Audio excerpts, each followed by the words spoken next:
Assalamu alaikum wa rahmatullah. Welcome to Sky Classes NEET Finishing Touch series, and as you know we have started Finishing Touch series and physics के lecture या zoology के lecture already आप लोगों के मिले हैं। तो आज केमिस्ट्री एंड बॉटनी के लेक्चर्स आपको मिलेंगे। मैं as you know me that this is Uwais sir, and मैं फिजिकल केमिस्ट्री जो है, फिजिकल केमिस्ट्री के सारे टॉपिक, सारे चैप्टर्स आपके साथ डिस्कस करूंगा फिनिशिंग टच सीरीज के लिए।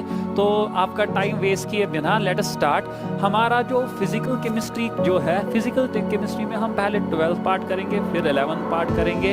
ये आप ही की तरफ से स्टूडेंट्स ने बोला कि सर जो मैक्सिमम स्टूडेंट्स हैं जिनको अभी 12th भी देना है, नीट भी देना है, तो उन्होंने बोला कि सर एक तो हमारा रिविजन होगा 12th क्लास का, एंड दूसरा तो हमने हर किसी में पहले 12 पार्ट ही स्टार्ट किया। जैसे फिजिक्स में इलेक्ट्रोस्टैटिक्स हुआ या रिप्रोडक्शन हुआ बायो में या जोलॉजी में, तो यहाँ पे भी हम 12th ही स्टार्ट करेंगे। तो 12th as you no 12th में हमारा सबसे पहला टॉपिक जो है that is solid state. So I am going to start solid state. Solid state के कुछ इंपॉर्टेंट क्वेश्चंस डिस्कस करूंगा मैं। वो इंपॉर्टेंट क्या, I have only considered NCERT.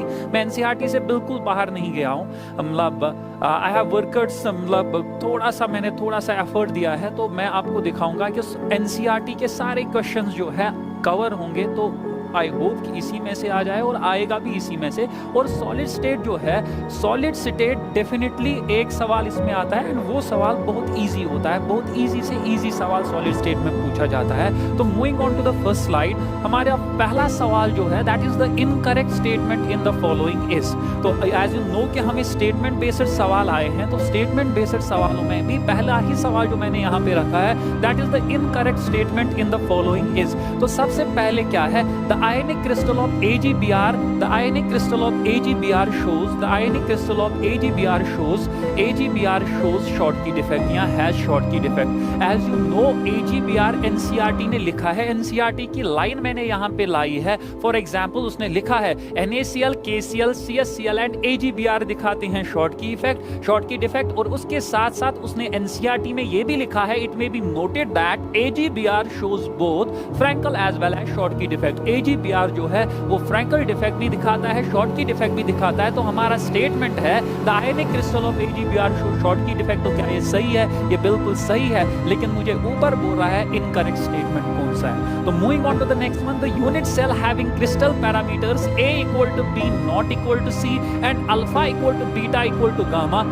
Alpha equal to beta is equal 90 degree, gamma equal to 120 degree is hexagonal. तो क्या ये सही है? तो एनसीईआरटी पे एक टेबल बनाया है, जब आपको क्रिस्टल सिस्टम पढ़ाए जाते हैं तो यहाँ पे लिखा है हेक्सागोनल। तो हेक्सागोनल की बात अगर हम करेंगे तो हेक्सागोनल में लिखा है, हेक्सागोनल जो है इसमें A is equal to B is not equal to C, A is equal to B is not equal to C, बिल्कुल सही। Alpha is equal to beta is equal 90 degree, gamma is equal to 120 degree, बिल्कुल सही। तो क्या ये hexagonal है? बिल्कुल ये हेक्सागोनल है। ये